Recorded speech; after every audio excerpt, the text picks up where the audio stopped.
dan Aceh telah berhasil menjalankan tugasnya dengan melahirkan jutaan generasi yang gemilang.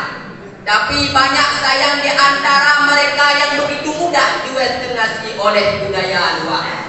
Jika akhlakul karimah yang semestinya diwarisi kian memudar. Padahal itu adalah misi utama Rasulullah, sebagaimana dalam hadisnya yang diriwayatkan oleh Imam Az-Zarqani, innama bu'istu liutammima makarimal akhlak. Hanya saja aku diutus untuk menyempurnakan akhlak. Ikhwani fillah, kita tidak memikir bahwa Aceh adalah negeri yang hebat, yang setiap tahunnya berhasil melahirkan ratusan bahkan ribuan ahli pakar di berbagai bidang.